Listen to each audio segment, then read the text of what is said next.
Buenas noches. Buenas noches, Mauricio. Buenas noches. Otro brindis. Va a ser una noche de varios brindis. Sí.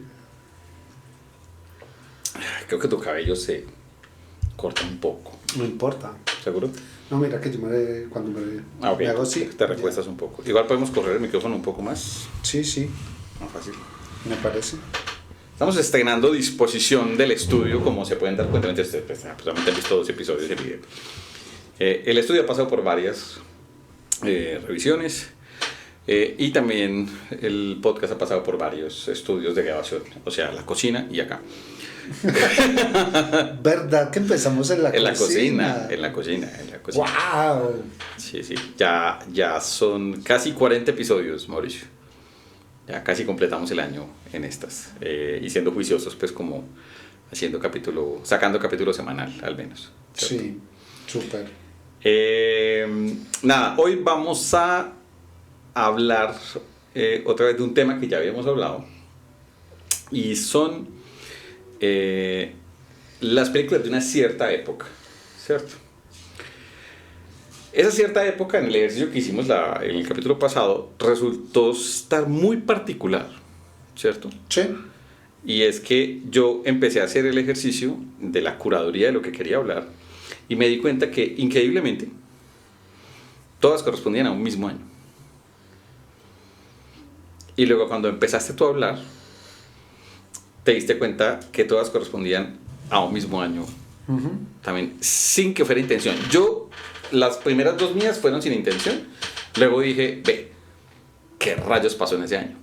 Entonces decidí efectivamente hacerlo explícitamente con eso, ¿cierto? No recuerdo quién fue el último que habló. Yo no he abierto todavía, se me olvidó abrir el pedazo por este lado. Entonces, si quieres, puedes empezar tú. Pues yo recuerdo que yo hice unas menciones al final, incluyendo ese nombre que aparece de forma reiterada, ¿cierto? De cierto personaje del romance gótico que hemos mencionado. Sí, ajá. Bastante. Que ha salido algunas veces. Algunas veces. Sí. ¿Cierto? Entonces, realmente creo que tú eres el que tiene la palabra. Entonces, bueno, esta es una película que ya hemos mencionado, la vamos a dar un poco de pasada. Sí. Pero me parece interesante porque justamente con esa fue que me di cuenta. Ok. Es mi película favorita de Quentin Tarantino. Ah, sí. Y es Perros de Reserva. Bien. De 1992. ¿Cierto? Pues es particular que justo en ese año salga esa película.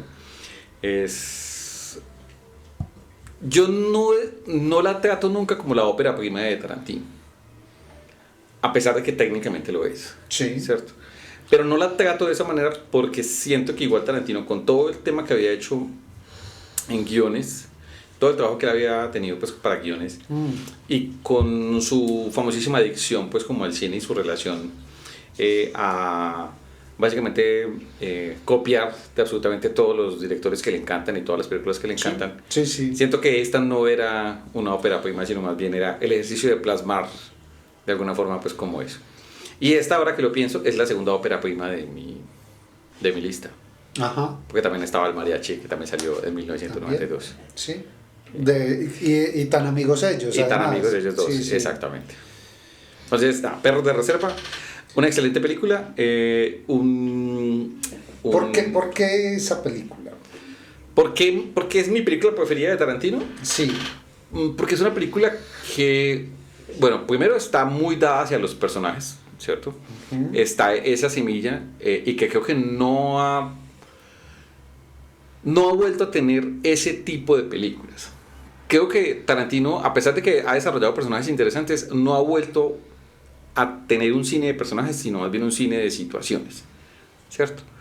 Y yo pues trato pues un poco como de dividir siempre de esa manera. Hay películas en las que las situaciones son las que llevan el core de la película. Sí. Y entonces esas situaciones están atravesadas por algunos personajes que tienen o no tridimensionalidad. Y hay otras películas que son películas de personajes, ¿cierto? A los que les suceden cosas y que por la misma naturaleza y la buena definición que tienen ellos, es natural que sucedan las cosas que suceden en la película, Ujú. ¿cierto? Entonces, te lo voy a poner dos ejemplos con un mismo tipo de historia y un mismo tipo de personaje.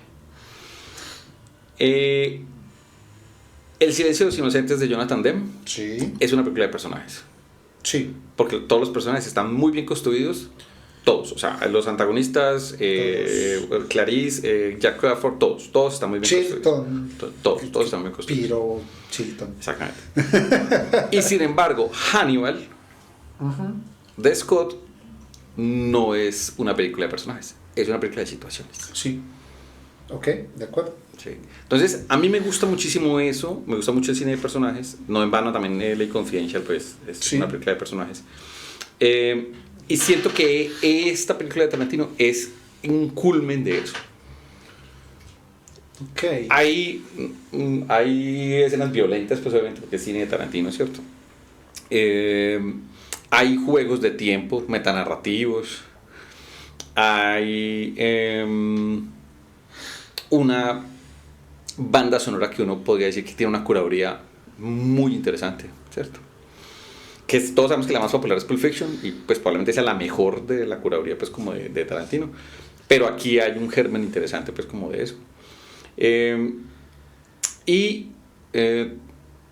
El personaje de Keitel es un personaje muy bien trabajado en esta película. O sea, empieza siendo un personaje menor y termina robándose muchísimo pues la película sin que realmente se sienta que es un protagonista, que es lo otro. Acá no hay protagonistas tampoco. Es una película de personajes, pero no hay del todo protagonistas. Hay quienes tienen más escenas que otros. Sí, pero uno sí podría decir que el personaje de Tim Roth de alguna manera es... Un eje central, es un eje central de la peli. Eso sí. O sea, no, él sí es un protagonista en la medida en que él es el que genera la situación en la que Ajá. están todos, Sí. ¿cierto? De malas que le metieron un tiro. Sí, un poquito. Sí. Me encanta ese meme de él así en el carro, lleno de sangre, así diciendo: estoy bien. It's okay. Sí, pero digamos que desde esa perspectiva él sí es el protagonista, sí. porque todos Tienes están razón. en esa situación por él. Por él, sí. Pero siento que, o sea, a pesar de eso, no es un personaje que robe el protagonismo de nada. Sí, lo que pasa es que, bueno, A ver, es como lo pongo así. o sea, es una película muy coral. Muchísimo. Muy coral. No es Pulp Fiction. No que es Pulp Pulp Fiction sí es absolutamente eso ya mucho es más otra cosa. coral. Sí, es otra narrativa dentro de la coralidad. Sí, exacto. Y que los tiempos, pues, el manejo de los tiempos ayuda, pues. Sí. Pero está siendo medianamente una película coral. Ajá. Sí tiene un protagonista. Sí, está bien. Sí. Te concedo, pues, esa per se, porque sí, la verdad es que sí hay un asunto de lo que sucede alrededor del personaje, pues, de Tim. El señor Roth. El señor Roth. Que además me suena cae como muy bien. Me cae como muy el dueño bien. de un banco. Sí, un poquito. Me cae muy bien. Sí, Tim sí. Roth es muy buen actor. Entonces, nada, por eso Perros de Reserva y 1992. Bien. A mí me gusta mucho. Yo sí soy Team Pulp Fiction.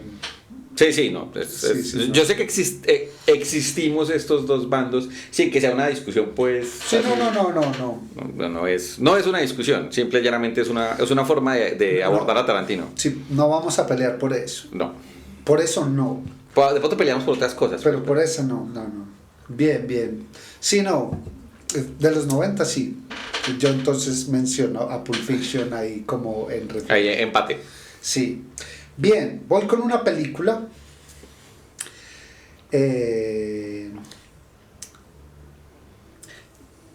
que es de Lars von Trier. Ok. Es la segunda película de Lars von Trier, Ok. que yo sepa. Ay, ven, antes de decir eso, en estos días me enteré que sí hay una película que hizo Tarantino antes Antes de Perros. de Perros. Sí, ok. O sea, ¿sí ves? Había una sensación. ¿Y qué película? Nadie la va a ver nunca. La destruyó. Es como la primera película de Stanley Kubrick. La Nunca destruyó. veremos, sí. O sea, él la terminó y quedó tan aburrido con el resultado Que destruyó el Sí, original. Sí. Ok. Sí. Eso pasa, ¿cierto? Sí. Pues Hay escritores que también hicieron eso. Sí, Jaime Osorio, el director de Confesión a Laura, fue al revés. Fue al revés. Él destruyó, fue la última. Ajá. Sí, es como, no quiero que nadie vea esto. Bueno, creo que el arquetipo más famoso de eso es Kafka, ¿no? Kafka no quería que nadie leyera sus textos. Sí, sí. Y pues ahí el amigo lo traicionó, pues, de alguna manera, ¿cierto? Sí, gracias a Dios. O no. a tu... No, a mí me gusta. A tu deidad de preferencia. A tu deidad de preferencia. A mí me gusta leer a Kafka, yo disfruto. A mí también. Me parece... Bueno, no sé si disfrutar sea el término, pero me gusta leer a Kafka. Sí, sí, sí. O sea, volvemos a él. Ajá, eso. Eso es como cuando lo que decíamos de... Hay películas que uno no se va a volver a ver. Yo no sé si disfrutar sea el término, pero a uno le gustan. Sí, sí, sí, sí. Entonces, Lars von Trier. Y es de alguna manera una película que es como un predogma. O sea, es una película donde él empieza a buscar el lenguaje, pues. El lenguaje del Dogma 95, y que sería básicamente pues su lenguaje de ahí en adelante. Ajá. Aunque realmente no es dogmático tampoco en su cine. No. Es particular eso a mí. Pues, sí, sí. Yo creo que es un tema, es un juego un poco de palabras lo que ellos hicieron realmente ahí, pues, sí. Con el tema de la escuela de dogma. Sí. Porque lo que estaban tratando era justamente de salir un poco de todo eso, ¿no? Sí, sí. Pero no, realmente ellos lo que estaban buscando era... lo que querían era justificar la calidad de sus películas. Uh-huh. Porque como ellos empezaron a filmar en video, pues o sea, grabar en video y subirlo a cine. Sí, eso es, el upscale ahí no queda bien. Ajá. Pero igual también el cine, en esa época. El cine en video trajo cosas muy interesantes. Sí, no, total. Entonces, pero hace una película que yo creo que sí es mi favorita de von Trier, okay. Que es Breaking the Waves. Creo que no he visto Breaking the Waves. Ok. Te diré como le digo a mis estudiantes de vez en cuando. Entonces, ¿qué has hecho todo este tiempo? Mauricio, si hay una persona que sabe lo que yo he hecho este tiempo en la Tierra, sos vos. Sí, o sea, estabas viendo, al menos no es como al menos no es como los ya visto 12 monos. Exacto, no es entonces, ¿qué han hecho? Es como los ya visto Amadeus. Ajá. Pero eso es comprensible. Bueno, sí, lo que hablábamos ahorita de las 3 horas. No, y que no ha tenido muy buena distribución. Es una película difícil de conseguir. Ay, pues lo que hablábamos en lo del tema de los formatos. O sea, sí. Hay unos problemas de acceso gigantes. Uh-huh. Y con el perdón de Selma, que me va a escuchar esto, hay que comprar cosas físicas realmente. Sí. O sea, porque, pues, mira, con el tema de lo de ahorita, lo de la compra posible de lo de HBO. Ajá. Da miedito. Bastante. Mucho miedo. Cualquiera de las dos situaciones, porque está el tema de Netflix, ¿cierto? Sí. Pero leí hace un par de horas que ya salió Paramount a hacer una posición agresiva, pero el que está respaldando esa compra es un yerno de cierto presidente de los Estados Unidos, y obviamente hay un dinero ahí de petroleros que lo que quieren es obviamente que un canal de difusión tan importante como es HBO y Paramount. Entonces, no le fuerza a Netflix. En este punto creo que sí, y el asunto es que, o sea, porque en principio Paramount y Warner juntos sonaba interesante. Suena interesante. A mí me sonaba muy interesante, más que Netflix. Pero ya con ese tema del dinero de cierta gente detrás ya no me suena tan interesante, y por lo mismo que hemos hablado pues en los episodios pues como anteriores. Entonces sí, hay unos temas ahí de accesos y de distribuciones que me parecen complejos y que hay que volver otra vez a lo físico. Sí. Breaking the Waves es una película muy interesante, totalmente distinta a Europa. Cierto que Europa es la película más compleja de Lars von Trier. A mí me gusta. Es muy buena. Sí, creo que todavía no la entiendo, pero me gusta. Es muy buena película. Y de hecho todo el cine de él es lo opuesto a lo que hizo en esa película. Porque esa película es muy meticulosa. Sí. Es maravillosa. Y en esta película él se empieza a alejar, ¿cierto? De eso. Entonces es una película de personajes, o sea que te encantará. Ok, Sí. de buscarla entonces. Sí, la protagonista es Emily Watson, que es también una de mis actrices favoritas. Y es la primera vez, puedo estar equivocado obviamente, pero digamos que el coprotagonista es Skarsgård, Ok. ¿cierto? Y empieza como el matrimonio Von Trier-Skarsgård. Sí, que es un matrimonio muy interesante también, Sí. ¿cierto? En la medida en que son dos talentos que se encuentran y se aprovechan mutuamente. Ajá, ajá. Sí, total. Es una película muy intimista, es una película que muy al estilo Von Trier pone una posición muy crítica en contra de la religión. No digamos la religión como texto, pero sí como los que la administran y el mensaje El dogma. exacto, que distribuyen ellos paradójicamente. Paradójicamente, el dogma. Exactamente. Yo creo que por eso es que le puso dogma. Es que puro, es de como, puro yo creo que cabroncito. juegan un poco como con esto. Creo que fue más bien un juego de palabras para Sí. ser un poco cabrón como en ese sentido. Sí, sí, sí. No, pero esta película en específico no la conozco, pero sí siento que un poco todo el tema que Von Trier tiene con... A él sí no le tengo tanta confianza para decirle Lars. Bien. Que Von Trier tiene con el tema de la religión y de... Bueno, no solo de la religión, de las estructuras sociales Sí. dogmáticas, Sí, ¿cierto? sí, Creo que eso es un asunto pues como particular, ¿cierto? Bubu está protagonizando en este momento el episodio de Hay que acariciarla. Está muy bien. Eh, Es una muy bella peli, el final es hermosísimo, es muy doloroso además el final y es muy interesante lo que él hace en esta historia. No quiero entrar mucho en detalles, ¿cierto? Porque lo ideal es que se la vean. ajá. Pero es una película donde Emily Watson, se roba y hace un papel que es muy interesante porque es un papel de un personaje muy humilde, por decirlo de alguna manera, ¿cierto? Okay. ¿Cierto? O sea, es un personaje muy pequeñito, pero que en su pequeñez vive como las contradicciones entre lo que ella cree que debería ser lo correcto y lo que toda la sociedad le dice que es lo correcto, ¿cierto? Y cómo ella entra en esa crisis y cómo Skarsgård, que es el esposo de ella, de alguna manera trata de una forma muy extraña de ayudarla. Muy Von Trier. Sí, exacto, de una forma muy incorrecta, pero que uno dice, este man está haciendo esto por una buena esto podría razón. funcionar.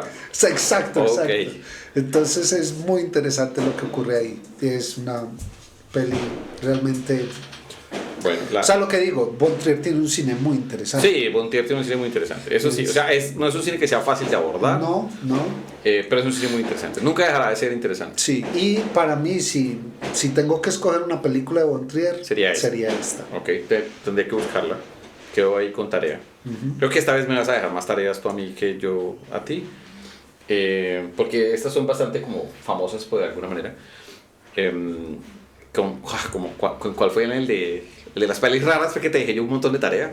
Sí, un montón, tengo que desatrasar. Bueno, sigamos con una peli que es de esas que, bueno, como hablábamos ahorita, Blue está un poquito asustada, por eso es que tengo la mano por acá, está metida bajo el escritorio que está sonando pólvora, pero bueno, ella nos acompaña de todas formas, ella es la tercer miembro de este podcast. Esta es una peli de esas que cuando uno canaleaba se quedaba viéndola. Ok. Pero no la pasaban mucho. Y es de un director que nos cae muy bien. Hemos hablado un par de veces de él. Que es de Rob Reiner. Rob Reiner. Que es A Few Good Men. Ok. 1992. Ok. Rob Reiner es un éxito. Sí, pues, ese es otro al que invitó a Paula si me lo encuentro. También. Yo lo invito a Gin Tonic también, probablemente. Probablemente sí. Esa oportunidad se nos está agotando. Que Reiner está. Sí, Reiner ya está. ¿Cuántos años debe tener ya Reiner? Ya debe estar acercándose que a los 70 y algo, más o menos. Tal vez, probablemente. ¿Cierto? Sí. Bueno, A Few Good Men. Obviamente tiene una escena en particular que es obviamente muy famosa, Sí. que muchas personas, inclusive así no se han visto la película, reconocen la escena. Tiene 3 personajes que son excelentes. Uno que se come absolutamente toda la película, que es el personaje de Jack Nicholson. Por supuesto. Pero eso no desacredita al personaje de Tom Cruise, No. ¿cierto? Ni tampoco al personaje de Demi Moore. Por supuesto. Ambos muy buenos personajes, pues como tal. El antagonismo de ese juego de lo militar y lo legal, Ajá. lo maneja Reiner, creo que magistralmente. O sea, yo creo que no, o sea, no se me viene a la mente otra película en el que ese juego de esas dos, o sea, existe el cine legal, ¿cierto? O sea, hay casi que un subgénero de películas que... Una narrativa para... Eso, hay una narrativa pues ahí, que existen cientos de películas. Sí, pues, o sea, desde buenas. 12 hombres en pugna para acá. Que además es 12 hombres en pugna, es el peliculón. Maravilloso. ¿Cierto? Maravilloso. Y que tiene sus derivaciones. Digamos, una derivación a mí que me pareció interesante, una de las últimas películas está... vamos a darle un poquito de espacio aquí a Drew para que se acueste. Acuéstate, ¿no? Acuéstate ahí. ¿Sí? Acuéstate ahí. Ahí tienes el espacio, acuéstate. Pero ahí las introducciones, esto se tendrá que editar. O no, pues no importa. O no, yo igual quería aprovechar para decir, es muy triste cuando uno regaña, es cierto, es como que hay un salón de 15 personas y llegan 3 y el regaño se los chupan los 3 que sí llegaron y no los 12 que faltaron. ¿Cierto? Entonces como que regañar al que no hizo... Sí. Es cierto, o sea, porque si ustedes están escuchando el podcast probablemente no están tirando pólvora. Ajá. Y esperemos que no tienen pólvora, no tienen pólvora. No tienen pólvora. No, o sea, eso, o sea, no solamente porque asusta a las mascotas, sino realmente es porque eso, o sea, jode muchísimo a la fauna, ¿cierto? Sí, tiene un impacto silvestre, real. tiene un impacto muy grande. O sea, hay muchas aves que se mueren, y sin hablar de muchas otras situaciones, pues digamos como a nivel pues de ya también de la contaminación ambiental y otras cosas. Entonces, Y sumándole los accidentes pues también que suceden pues para los humanos, pues, pero bueno. entonces hay una narrativa, Sí, hay una narrativa de lo legal. sí, del cine de cortes. Eso, me gusta, el cine de cortes, me gusta.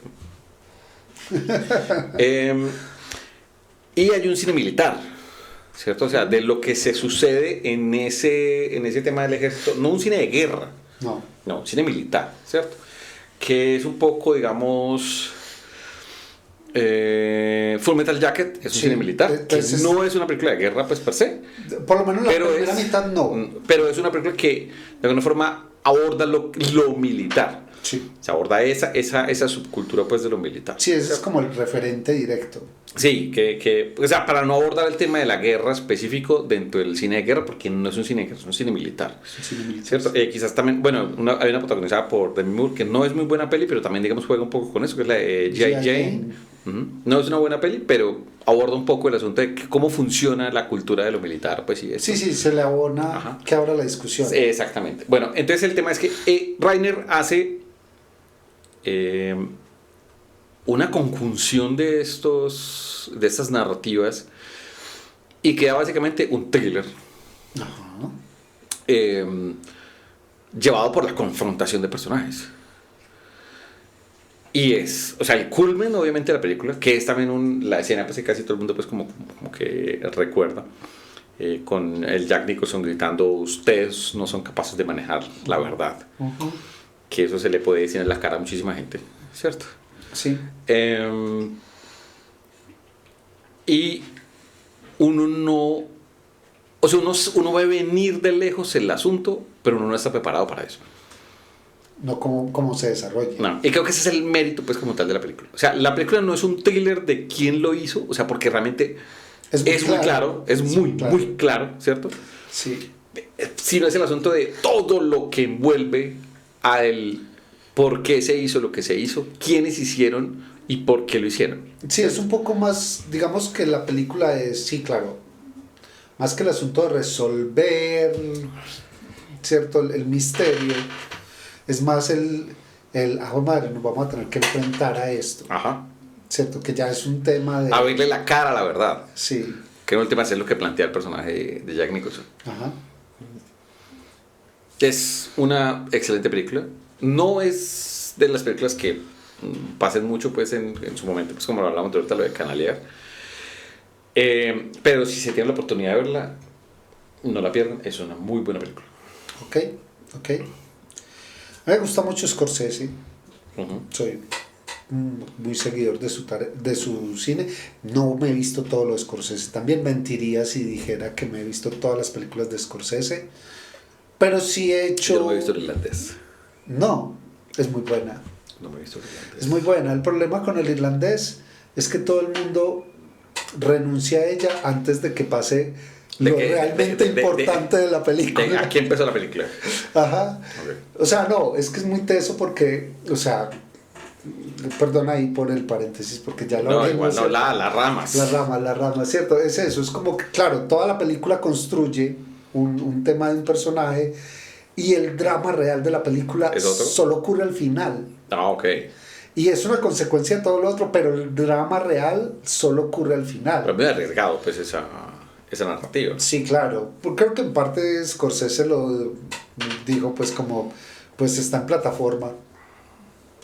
Pues la gente que se la vea las veces que le tome vérselas, no pasa nada. Okay. ¿Cierto? Como pausela y se la termina de ver mañana, no pasa nada. Me hiciste acordar de cómo se veía cine antes. Sí. El CPI ñoño, que no sé si lo sepas, bueno, de pronto pues ustedes no lo saben. Un CPI, que volvieron los CPIs. Nosotros le debemos las funciones de cine actual a Psicosis. Ok. Antes de Psicosis, el cine era una rotativa. Es decir, digamos, yo tenía una sala de cine en el que habían, digamos, unas 4 salas de proyección, ¿cierto? O 2 salas de proyección. A mí no me llegaban muchas películas, porque en esa época no había tantas películas como ahora, porque en realidad hay muchas películas, o sea, en realidad se producen en este momento miles de películas al año. Antes se producían solamente, al comienzo, decenas. Ahora, desde luego, un momento que se producían cientos, ya vamos en miles, pues, ¿cierto? Entonces, llegaban los carretes y las películas duraban no solo semanas, duraban en realidad meses en cartelera. Era un poco particular, digamos, como que eso, pero lo que hacían era que era una rotativa. Entonces tú podías llegar al cine, comprar la entrada, comprabas la comida, ¿cierto? Y tú entrabas y la película ya estaba en la mitad. Y tú te podías ver el final y luego volvía a empezar la película, tú te podías quedar ahí y verte el comienzo. Aquí en Medellín había al menos 2 teatros que funcionaban así, en los 80s. Así funcionaba todo el cine antes era de... el Dux, recuerdo el Dux, y era eso, o sea, yo empecé, me pasó eso, yo entré a ver Depredador a la mitad, y la película terminó y volvió a empezar. Sí, pero el asunto es, eso funcionaba así antes de Psicosis. Cuando Hitchcock hizo Psicosis, claro, para él era muy importante que la gente se viera completa, de principio a fin, completa, y para que no hicieran spoilers. Claro. ¿Cierto? Entonces, él, o sea, pero es que obligó a hacer firmas legales a los teatros donde presentó Psicosis. Ok. Y los teatros se dieron cuenta que funcionaba muy bien eso, y que adicional, pues una persona no iba a estar todo el día en el cine con una entrada. Entonces también era un negocio pues lucrativo pues como por ese lado, o sea, aumentaba pues el lucro pues por ese lado. Pregunta, chiquita. No me digas chiquita. Estoy soltero, Mauricio. Está bien, está bien. Me emociono. ¿Cuánto ha sido lo máximo de películas que te has visto en cine en un día?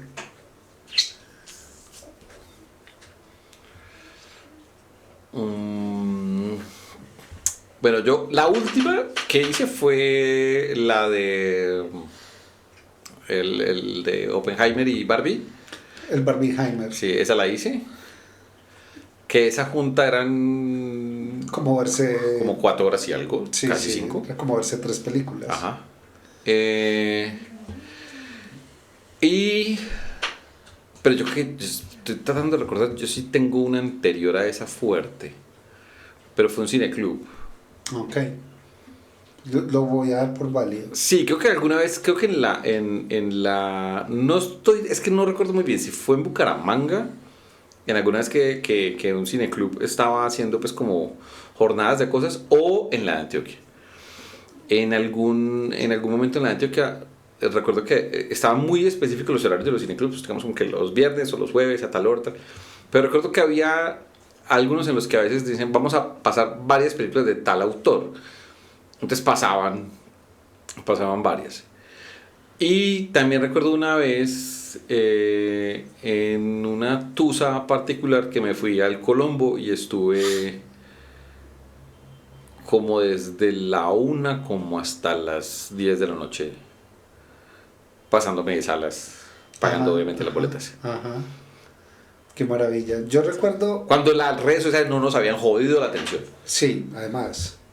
Yo en el 2011 que vivía en Bogotá, vivía muy cerca de Metrópolis. Ajá. El cine en Metrópolis costaba 5.000 pesos. Y el miércoles era mitad de precio, entonces valía 2.500 pesos. Entonces me vi, recuerdo, Excelente. me vi Los colores de la montaña, me vi La batalla de Los Ángeles y me vi El último exorcismo. Así, seguidas. O sea, solo una buena. Solo una buena. Ajá. La colombiana. Ajá. Que es increíble, pues, o sea, hubieras hecho el chance ese día. Sí, a lo bien. Pero fue interesante, pues. No, igual, hay que ver cine. Yo siempre lo he dicho, hemos tenido un par de discusiones, como, no discusiones de que estemos peleando, sino que cuando hablamos, yo no soy cinéfilo, yo soy cinéfago. Yo como mucho cine de muchísimas calidades, inclusive sabiendo que va a ser un cine malo, dentro de lo que es el estándar de lo que para mucha gente es cine bueno o cine malo. Mi mejor amiga y yo Selva y yo tenemos muchas discusiones con respecto al tipo de cine que ella ve y el tipo de cine que yo veo, porque no nos acercamos a muchas cosas, pero en otras sí. Entonces es bien particular. Y eso pasa, digamos, como en general, pues como la gente tiene muchos prejuicios, pues como con él. Ajá. Lo que alguna vez hablamos del tema de Star Wars o del cine de superhéroes. Hay cosas muy brillantes en ello y que la gente se quita de ver simplemente porque es un cine comercial. Sí. Y no todo el cine que no es comercial, muy entre comillas el tema de lo no comercial, pues ya hemos hablado un poco de eso. Hemos visto mucha película independiente. Pues. Que es como, acabo de desperdiciar 90 minutos. Exactamente, como que no van a regresar. Sí, total. Y también nos hemos maravillado muchísimo con mucho cine comercial. Sí. Bien, hay unas películas de Scorsese que son más famosas que otras, por supuesto. De hecho, pues todo el mundo habla de Taxi Driver, todo el mundo habla de, no sé, de Raging Bull, ¿cierto? De The Departed, que también es muy buena, ¿cierto? O sea, muchas películas. A mí las dos películas que más me gustan de Scorsese, gustándome mucho Scorsese, porque me gusta mucho Scorsese, son las dos películas menos Scorsese. O sea, hay una de los 80s que se llama After Hours. No lo recuerdo. Buenísima, maravillosa, con Griffin Dunne. Es kafkiana, es una película kafkiana. Okay. Y creo que es la única película de Scorsese que el guión no es de él. Muy bien. Buenísima, súper recomendada, sí, con Griffin Dunne. Hoy me dejo tarea, pues, o sea... Sí. Me va a traer, la idea de Bogotá va a ser... Y te vas a reír mucho, porque la otra película que me gusta mucho de Scorsese no es de él, es un remake. Ok. Del año 1991, Cabo de Miedo. Que justo acabamos de hablar de eso. Estábamos hablando de ella. Sí, que justo cuando fuimos por las provisiones. Me la volví a ver el viernes, si no sé, sí, creo que fue el viernes que me la volví a ver. El viernes o el jueves, no estoy del todo seguro. Que sí, que es un remake, es un muy buen remake. Es muy buen remake. Tenemos que hacer un especial de remakes, eso es. Sí, sí. La película original es muy buena también. Sí, es muy buena. Tiene algunos cambios, no es un remake exacto, no. Tiene algunos cambios interesantes. Y es mucho más sórdida, o sea, la original es sórdida. Sí, eso te iba a decir, la original es sórdida, pero sí, es cierto que es lo sórdido que podía ser una película en los 60. Y de Scorsese. No, o sea, de los 60. Bueno, la original. Y esta es lo sórdida que puede ser una película de los 90 de Scorsese. Sí, o sea, es muy, muy, muy fuerte. Es una película donde yo siento que Scorsese es más experimental, experimenta mucho con el formato, me gusta mucho. Sí, juega a tratar de alejarse del original. Sí. Sin perder el horizonte pues de la misma. Sí, porque finalmente la historia... La historia es calcada pues con algunas variaciones, pero pues la historia es calcada. Sí. Inclusive, que sí es muy lindo, es que la música es un homenaje a la música original. Pero sí, o sea, sí va mucho más allá. Ahí también hay un CPI. Lo peor es que me la vi hace poquito. Pero uno de los personajes secundarios del remake es el personaje principal de la original. Los dos, Robert Mitchum y... Son Robert Mitchum y Gregory Peck. Ellos son los protagonistas de la original. Y hacen papeles secundarios en esta. Sí, eso es muy lindo. Sí, eso me pareció un homenaje muy bonito pues de Scorsese. Pues, sí, eso fue bastante lindo. También hay un tercer remake, que es el de Los Simpsons. Por supuesto. Sí, es excelente también. Maravilloso, me encanta. Un capítulo excelente. O sea, la gente normalmente ese capítulo le da risa. Pero si usted se vio Cabo de Miedo, es otra cosa. Y si en Los Simpsons sale algo es porque existe. Entonces, si Matt Groening y su equipo le dedicó un capítulo entero para hacer un homenaje a Cabo de Miedo, es porque hay que verla. Sí, hay que ver Cabo de Miedo. Sí, y pues muy particular que la vi hace muy poco. Qué buena película. Qué buena narrativa. Qué buen suspenso. Tampoco es un juego del quien lo hizo. Uno desde el principio sabe. Es muy claro. El tema es la tensión y el thriller, cómo se va construyendo, pues. Cómo se va cociendo un poco a fuego lento. Y de repente, toda la carne en el asador. Sí. Sí, yo creo que es probablemente la película más arriesgada estéticamente de Scorsese, lo cual ya es bastante. Sí, bastante. Una Juliette Lewis con unas escenas muy incómodas de ver. Muy incómodas. Y un Robert De Niro que se películas que ya no se podrían hacer. No, para nada. Esa es una película que ya no se puede volver a hacer. Y un Robert De Niro que se come mucho pues sus escenas. ¿Cierto? Sí. Yo creo que ahí el menor es Nick Nolte. Que igual no es un mal actor, es un buen actor. Él es un buen actor. Solamente que es que el personaje es muy eclipsado, pues. Y también en último es el personaje, pues, dentro de la historia es un personaje muy pusilánime, entonces. Sí. Cae mucho, pues, digamos, como en eso.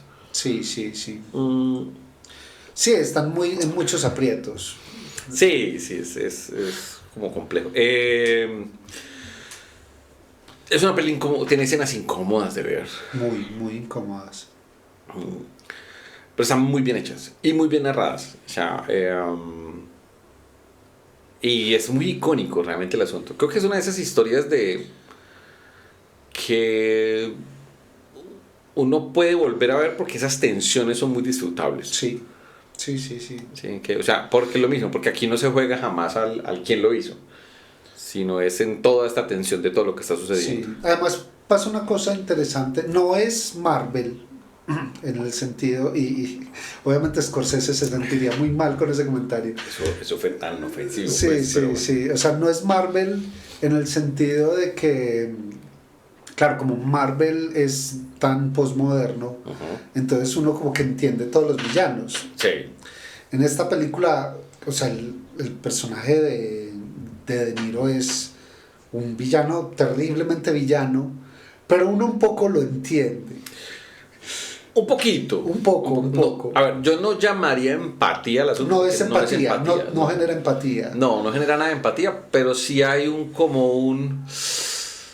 Uy, a mí también me daría mucha putería. Sí, exacto. Probablemente no haría todo lo que este man hizo. Nosotros no, pero a mí sí me daría mucha putería. Sí, cago de miedo. Buena peli, muy buena peli. Muy buena peli. Muy buena peli. Te toca. Ok. ¿Cómo vamos de tiempo? 40, todavía tenemos bastante, un poquito de tiempo. Bueno. En esta yo voy a dar el pie, pero tú vas a hablar. Ok. ¿Listo?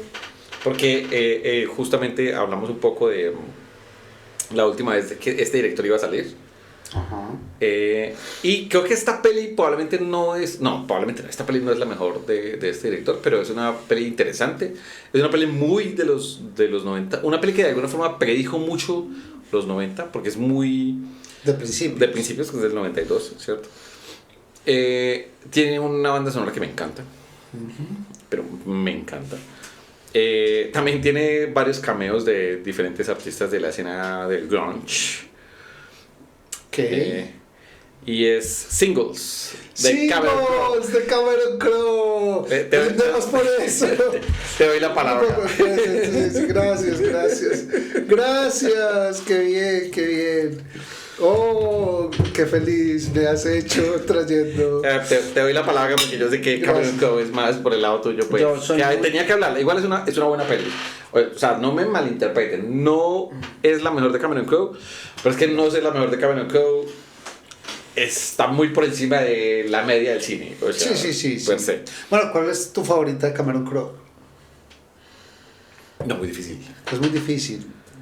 Es muy difícil porque digamos como que es un director que le pone muchísimo corazón a prácticamente a todo lo que hace. Pero venga, no, yo sí voy a buscar. Miremos el listado de Cameron. Sí.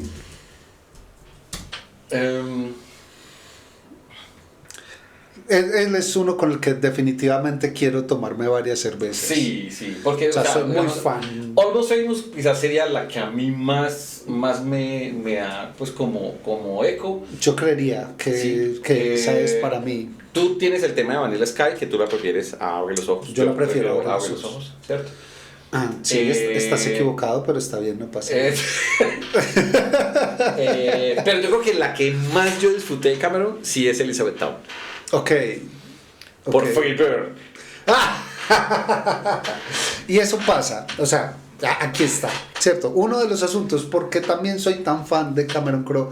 Por la música. Cameron Crowe es un rockero, absoluto. Es un man que yo ni siquiera lo diría que un rockero. Cameron Crowe es un melómano. Es un melómano. Sí, o sea, eso sí es una definición de melómano. Es un melómano, es un fan del rock and roll así absoluto. De hecho, cuando le preguntaron que por qué había hecho Vanilla Sky, él dijo, las bandas de rock suelen hacer covers de sus bandas favoritas. Yo hice un cover de Alejandro Amenábar, que es como ¡wow! Que se pueden ver las dos. O sea, Abre los Ojos es una muy buena película. Es muy buena. Y Vanilla Sky es una muy buena película. A pesar de Tom Cruise, es una muy buena película. Sí. Entonces, va un paso más allá. Y me gusta mucho el paso más allá porque cuando yo vi la película... ¿Tú cuál te viste primero? La de Amenábar, por supuesto. Okay. Yo me vi la de Amenábar y cuando me vi la de Amenábar, yo sentía que a esa película le faltaba algo. Ok. Y lo que sentía que le faltaba a esa película se lo dio Cameron Crowe. O sea, ese es un buen lector. A él sí le puedes decir Cameron, pues. A él sí le puedo decir. Pues porque básicamente ese es el punto. El cine de Cameron Crowe es el cine que uno siente que hace el compañero de piso de uno. Un poco, sí. Pues son historias de alguna forma con personajes muy cercanos que les pasan cosas extraordinarias o personajes extraordinarios a los que le pasan cosas muy normales.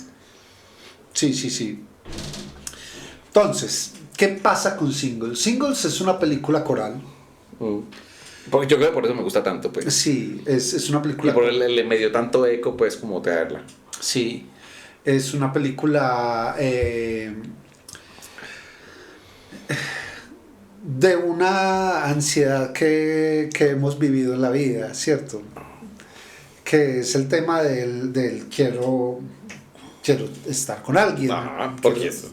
¿Cierto? Singles quiere decir solteros. Soltero en ese contexto. Single es muchas otras cosas, pero Que yo creo que puede ser un juego de palabras porque también es como... Porque hay mucho de música ahí de los singles. Exacto, el single que es como el sencillo del lanzamiento. Es una película, sí, donde hay muchos personajes. Hay que tener en cuenta que realmente, probablemente la película que abrió digamos como esa moda, digámoslo así, de películas corales de los 90s fue Crossroads de Robert Altman. Ok. Esta sale muy poco, sale como 2 años después. Ok. Y después pues salen las que mencionamos de... Bueno, ese mismo año salió... Ese mismo año también salió pues lo del tema de Perros de Reserva. Pero claro, cuando... Pero son dos cosas muy diferentes. El esquema narrativo es el mismo, que son... Yo no me voy a centrar en un personaje, sino en lo que sucede con varios personajes. Y cómo se entiende que usan muchas cosas. Sí, sí. Pero el juego narrativo de Cameron Crowe es muy diferente. Exacto, o sea, como que Cameron Crowe cuando vio Pulp Fiction dijo, eso era, por ahí era. Pero es un experimento muy interesante, Singles. Es muy, muy interesante. Tiene una banda sonora que yo la banda creo sonora que yo debería comprarme esa banda sonora. Pues es que las bandas sonoras de las películas de Cameron Crowe, sí. Probablemente la mejor si es Almost Famous. Sí, es muy buena, muy buena. Pero esta se le seguiría. Sí, muy cerquita. Sí, muy cerquita. Muy cerquita. No, véansela. Y es una película olvidada. La gente mucho, se olvidó de mucho. ella. Ese es el punto. Generalmente la gente empieza a hablar un poco de Cameron Crowe con Almost Famous. Sí. Ojo con Jerry Maguire. Claro, ya. Bueno, ese ya es el comercial. O sea, Jerry Maguire es el comercial de Cameron Crowe porque lo lanza el tema de Tom Cruise y el tema del Oscar, pues con todas las nominaciones. Sí, pues, sí. ¿Esto ganó alguno en ese momento? Yo creo que tal vez sí. Probablemente haya ganado. Porque si una es una de resonancia del Oscar. Cuba Gooding Jr. ganó el Oscar. Sí, exactamente. Con Show Me the Money. Sí. El asunto es, claro, o sea, Cameron Crowe es muy buen director de actores, o sea, sabe sacarle mucho el jugo pues como a sus actores, y en Singles yo creo que es hace un un ejercicio como por eso también, ¿no? Porque es que es como el asunto del entender qué le está pasando al personaje y cómo comunicarle al actor. Es que ve, esto es lo que le está pasando al personaje. Claro, esta es tu motivación pues real y por eso tu personaje habla como habla, vive como vive y decide lo que decide pues hacer, ¿cierto? Bueno, Singles también es una carta de amor a Seattle. Sí, completa. Por eso hay tanto de la escena del grunge. Por eso hay tanto de la escena del grunge. Ahí creo que está Chris Cornell, está pues Eddie Vedder, ¿cierto? Sí, sí. ¿Quién más está? Habían otros. Pero son varios de los artistas de la escena de lo que se denominaría pues el grunge. Ajá. Y que también hacen de la banda sonora una cosa muy hermosa. No, muy bien. Singles de Cameron Crowe, Matt Dillon, 1992. Matt Dillon, tal vez en su mejor momento. Sí, tal vez no. En su mejor momento. Gracias. Ver, por favor. Gracias, sí. No, digamos las cosas como son también. Es una muy buena peli. Gracias por traer a Singles. Qué curioso, yo no había pensado en Singles y cómo me gusta. Particularmente. Gracias. Con gusto, joven.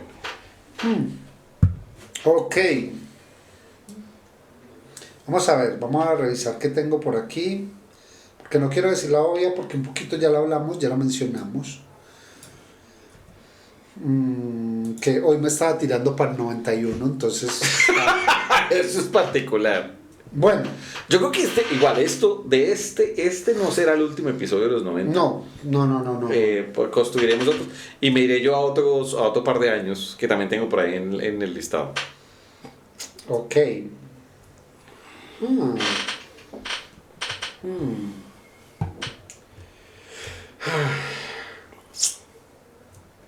Bueno, ya hablamos de Rob Reiner, voy a traer a Rob Reiner de nuevo. Rob Reiner se merece mucho hablar de él y verlo. Sí, Rob Reiner no tiene la fama que se merece. No. Y sí, o sea, el asunto es... Bueno, las películas de él son muy famosas, Exactamente. pero es que la gente Pero no la sabe. gente no sabe que es Rob Reiner. Exacto. Es que ese es el tono. O sea, el tema es ahí como el core es como... Nosotros de alguna forma hemos tenido... O sea, al acercarnos mucho al cine y acercarnos mucho a ese detrás del cine, ¿cierto? ¿Quieres más? Sí, por favor. Al acercarnos un poco al detrás del cine, siempre empezamos a darnos cuenta. Es como lo que alguna vez me enseñaste. No, esto no es solamente tuyo. Me enseñaron Fer bueno, Fer, te queremos. Me enseñaron Fer y vos, y es como que uno no escucha necesariamente a un músico, sino a un productor. Ajá, ajá. ¿Cierto? Y entonces, a veces empieza uno a decir, ve, esta película me gusta, y no sabe quiénes son los que están detrás de ella, ¿cierto?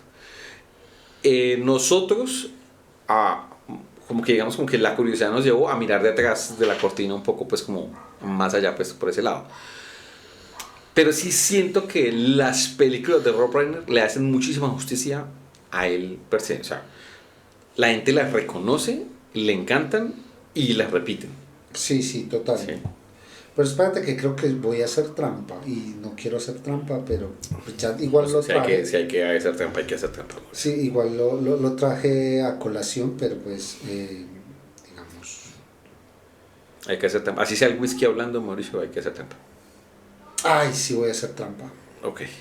Porque la película no es del 90. Ok, es que 89. Es del 89. Pero llegó aquí a Colombia en el 90. Sí. Y es una película que, digamos... Para los más jóvenes, eso pasaba muchísimo. O sea, aquí llegaron las películas a veces hasta 3-4 años después de lo que se estrenaba en Estados Unidos. Voy a ponerla así. Aquí llegó primero La Máscara que Ace Ventura. Sí. Aquí en el 91 fue que empezaron a verse estrenos mundiales. Realmente. Uno de ellos, de la película que más hablamos en este podcast, y es Drácula. Sí, del 92. Del 92. Es del 92. Pero vale la pena meterla. Porque es una peli de los... Porque fue una película que creó una narrativa noventera. O sea, se adelantó a su época. Sí, sí, sí, sí. Porque, bueno, esta es una discusión que no hemos tenido. Uh-huh. Los Sí, 80 ya tuvimos la discusión, ¿cierto? Y es sí. que tú la tienes muy clara, ¿cierto? Entonces, los 80 empiezan En 1977, Ok. en mayo del 77. y terminan En octubre del 91. Listo. Es absolutamente claro. Sí, sí, sí. Los 90, Ajá. ¿dónde empiezan? Pues en noviembre del 91, diría uno. Pues no necesariamente, o sea, pueden haber meses o años en el limbo. Sí, no, y esto es bacano. Para mí, Esto es bacano. y con este ejercicio, los Esto 90 es- empezaron en el 92. Puede ser. Porque estas Pues pelis... noviembre del 91 es casi el 92. Es casi el 92. O sea, Claro. estas películas, o sea, lo que yo descubrí fue de alguna forma que ese 92 fue un año en el que el espíritu de los 90 estaba... Pero- o sea, se empezó a construir ese imaginario, Pero mira, por ejemplo- alejándose completamente de todas las estéticas de los 80. Sí, estoy de acuerdo, pero espero que no me olvide la segunda idea. Pero, por ejemplo, Cabo de Miedo es una película de los 90. Sí. Y es del 91. Ajá. El Silencio de los Inocentes es Sí. una película de los 90. Sí, y es del 91. Entonces, aquí yo voy, es como también el tema de las eras es particular. Claro, hay temas bisagra. Sí, exacto, De alguna ¿cierto? manera. Entonces, Ajá. es como que, ¿cuándo empezó el Renacimiento? Depende, ¿dónde? Sí. Ajá. ¿Dónde me O como lo que hablábamos en estos días de... Ah, porque sí, si me sí. preguntas en Italia, es distinto a España. Ajá, o bueno, o vamos a temas más extremos. O sea, todos hablamos de la Edad Media. La Edad Ajá. Media para Europa, pero pues lo que estaba pasando en Asia no tiene absolutamente nada que ver. Sí, o sea, exacto. son dos cosas completamente diferentes, ¿cierto? Sí, O sea, hay porque es una construcciones narrativa eurocéntrica. históricas exactamente. Pero sí siento que hubo un tema en el 92 de una explosión específica que era alejarse de todo ese tema de los 80 Sí, y que sí hubo un cine bisagra en el 91. sí, ¿cierto? sí. que dio pues esto ya pie lo a todo hablamos, eso. esto Ajá. ya lo hablamos, y esto es consecuencia de la caída del muro de Berlín, Claro, ajá, del todo fin eso. de la Guerra Fría. Y que obviamente los 90 fueron hasta la caída de las Torres Gemelas. Ok, Ahí acaban los 90. ok, está bien. O sea, sí fue una década, del Ajá. 91 al 2011, Exacto, al 2001. al 2001. Ajá. Al 2001, muy bien, muy bien. Entonces, trampa. es Rob trampa. Reiner. Rob Reiner, When Harry Met Sally. Ah. Si ustedes tienen que ver una comedia romántica, porque no les gusta el género o lo que sea, y solamente tienen que ver una, Es esa. es esa. Ya, Es esa. es esa. Es esa. Entonces, ¿por qué es válido? Porque inició una narrativa que en los 90s se explotó muchísimo. Claro. Porque, claro, las comedias románticas siempre han existido, Pero no de esa manera. pero no de esa manera. No, Y no de eso esa se lo manera. inventó Rob Reiner y la guionista. Claro. Se llama Nora algo. No me acuerdo. Sí, que además tenía que ser mujer. Sí, además. Porque el personaje femenino, los personajes femeninos, porque realmente no solamente pues ella, los personajes femeninos de la película son Maravillosos. es una cosa, o sea, está muy bien escrito, no son personajes que funcionan para articular lo que yo quiero que pase en la película, sino que son decisiones inteligentes, Sí. ¿cierto? Y que tienen mucho sentido en El lo que personaje de Carrie Fisher es maravilloso, es encantador. Y es claro, si uno escribe eso como hombre, primero lo haría mal y segundo... No lo haría mal, lo haría terrible, sería, Mauricio, lo haría sí, terrible, exacto. lo haría terrible. Pero como lo escribe una mujer, es un personaje encantadorcísimo y es como todas las flaquezas de la feminidad. No me malinterpreten. Somos los seres humanos, todos los seres humanos Todos los tenemos seres humanos flaquezas. Hombres, mujeres. Todos tenemos flaquezas. Si y te en identificas ese- como un árbol, también vas a tener flaquezas. Pues, Exacto, exacto. Entonces, en este caso, ella sabe reconocer esas debilidades femeninas y las plasma maravillosamente el personaje Sí. de Carrie Fisher. Eh, De las pocas películas que hizo Carrie Fisher después de Star Wars. sí. Y, Carrie siempre fue muy reluctante a hacer otras cosas. sí, bueno, estuvo en El hombre del zapato rojo. Ajá.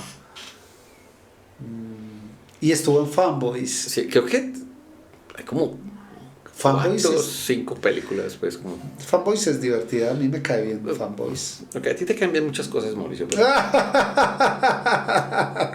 no vamos a entrar en discusión en esto. Está Rob bien. Reiner con. Rob Reiner con... Cuando con Harry Met conoce a Sally. Eh, No, ni siquiera No. recuerdo cómo le pusieron eso en español. Eso, que en ese momento había también unas traducciones bien particulares. pero yo creo que es sí la pusieron relativamente así. parecido, sí. Ok. Creo que lo pusieron solo Harry y Sally. Oh, bueno, ok, quizás. Sí, creo que solo se llamaba Harry y Sally.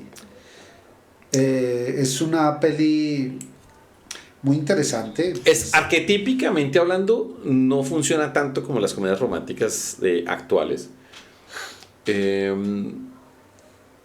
Porque tiene lados muy amargos también. Sí, Muy sinceramente amargos, realmente, sí, ¿cierto? O sea, sí, es una película muy honesta. eh, Que eso es lo lindo. sí, claro. O sea, más allá de un tema de final feliz o no, per se, es un asunto que muestra cómo evoluciona una pareja. Mm, Y por todo lo que se pasa en pareja, sí, sí. ¿cierto? Pues una pareja. Claro, justamente eso. O sea, el juego de ese como de usted y yo que venimos siendo. Sí, sí, sí, sí. Sí. Que sí siento que, digamos, muy llevado por sus actores, Sí, sí, sí. pero sí por el guión. O sea, el guión sí hay un asunto, pues ahí. Escenas icónicas también. Sí, total, total. Me recuerda, por ejemplo, en Scrubs le hacen un homenaje muy interesante. Y sí, tiene unas escenas, pues. O sea, la escena del sándwich es como de esas escenas que quedaron inscritas en la historia del Sí. cine. La escena del sándwich. Que en Seinfeld también le hacen un homenaje pues a eso. Elaine. Ajá, ajá. Y bueno, no. Pero creo que a mí me gusta más la escena. Bueno, no, pues obviamente pues esto no es un tema de gusto, ¿cierto? Pero me parece una escena muy interesante, una declaratoria muy interesante y una muestra de lo que es la masculinidad romántica, la escena de Año Nuevo. Claro. Pues es que... Pues... Total. Probablemente me estoy equivocando, pero uno de los... Bueno, porque estas narrativas cinematográficas suelen establecer como unos mitos reiterativos. Entonces, por ejemplo, un mito reiterativo en las películas de mafia era enseñar recetas. Acabo de caer en cuenta de eso, Mauricio, y es maravilloso. Sí. Y uno de los mitos reiterativos de las comedias románticas es que hablan de películas viejas. Ok, de cine antiguo, pues. Sí.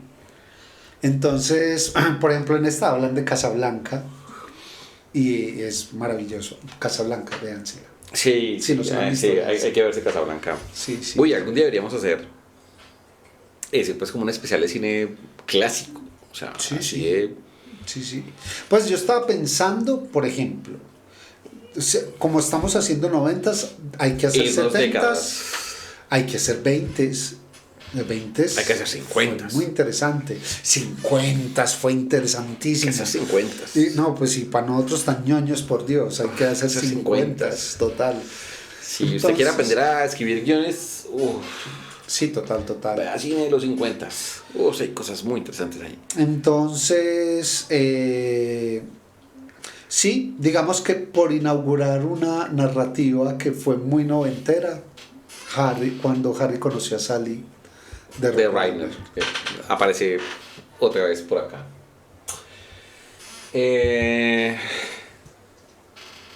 Esta es una peli que a mí me gusta mucho, pero también siento que es una película que puede llegar a ser muy pretenciosa.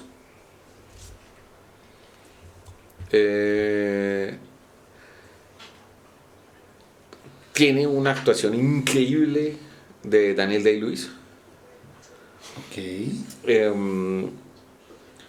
Es una peli con un ritmo muy sosegado, pero el último acto es de apretar nalga. Creo que ya sé Increíblemente. cuál película estás hablando. Vamos a ver si sí. Y para mí, Michael Mann se firmó una obra maestra con El último de los mohicanos. Ok. El último de los mohicanos es una gran película. Sí. Tiene una gran banda sonora además. Es una excelente banda sonora. Tengo muchos amigos que son muy fans de la banda sonora y que la tienen.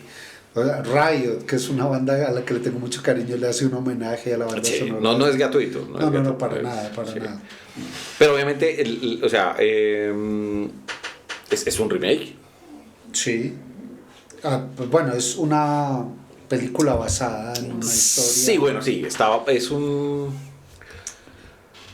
Es que esto no es un spin-off ni un rip-off. No, es una revisión. Es un remake, pues listo, ok, eso me gusta. Es una revisión. Es una revisión, ¿cierto? Sí.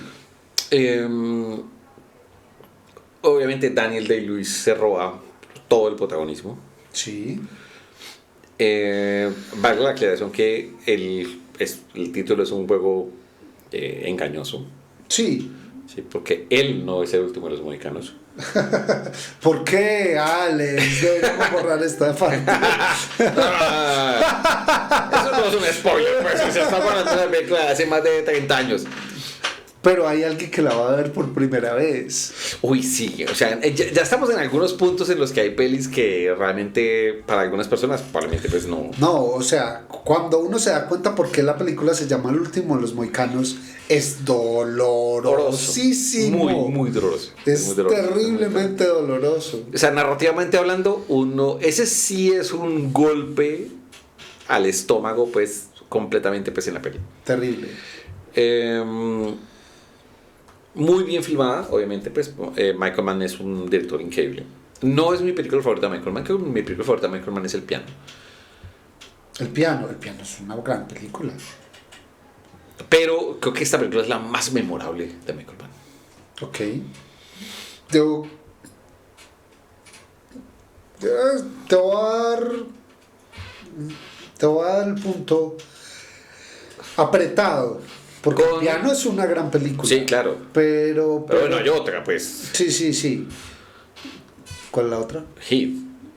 Ah, ok. O sea, si hay una película que todo el mundo recuerda, es Heat. No, pero Heat. No la recuerdan por Michael Mann, pues per se, pero. O sea, no, Heat es una película. Es una muy buena película. Pero al lado de estas otras dos. No, es una película menor. menor. Es una película Sí, menor. sí. Me parece una muy buena película. Sí. Eso es mucho decir de Michael Mann. O sea. Además que logró algo que todo el mundo quería ver y que no había sucedido antes. El enfrentamiento de. Que puso a actuar a Cara a cara. Pacino y a Y a Robert De Niro. juntos. Sí. Sí. Y en una escena sin ningún arma de por medio.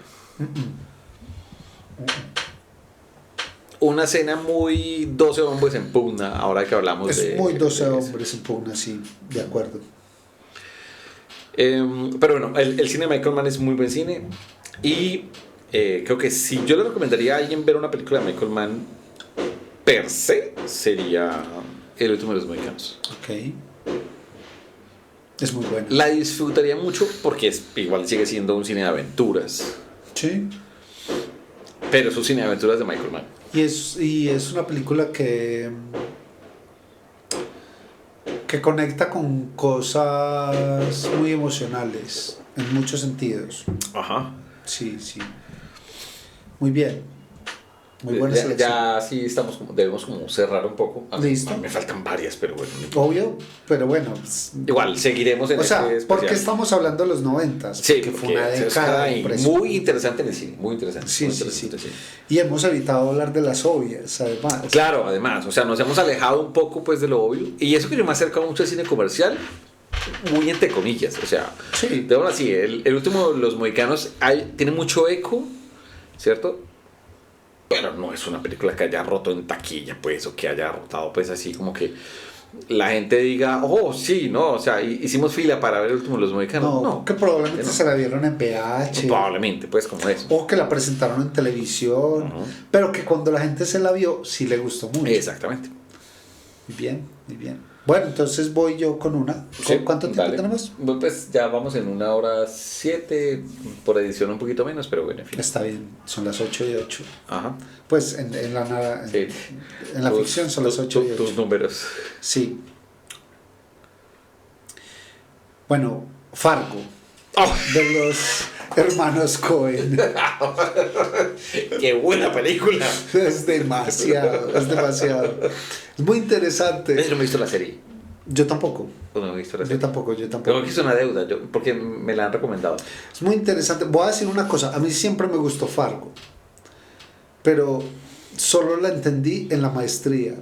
Hubo un profesor de la maestría ¿Qué te explicó Fargo? que nos explicó Fargo, o sea, y que el man nos preguntó y nos preguntó y nos preguntó, y cuando vio que ninguno dábamos, el man nos explicó la película y fue como, así Ok. como mi pelo. Ilumíname, Mauricio. No puedo porque sería un spoiler. Te lo diré después de cámaras. Ok. Ok. Fargo, de los hermanos Cohen. Los hermanos Cohen siempre han hecho un cine muy interesante, muy original, muy de ellos, con una narrativa absolutamente propia. Casi que uno podría adivinar que una película es de los Cohen, sí. Sin Excepto saber. Bill Murray, que me dio las patas y aceptó el contrato de Garfield pensando que eran los hermanos Cohen. Bueno, sí, pero me refiero a ver una película terminada. Sí, y tú la ya ves y terminada, dices ya. como Ajá, que- sí, esto sí.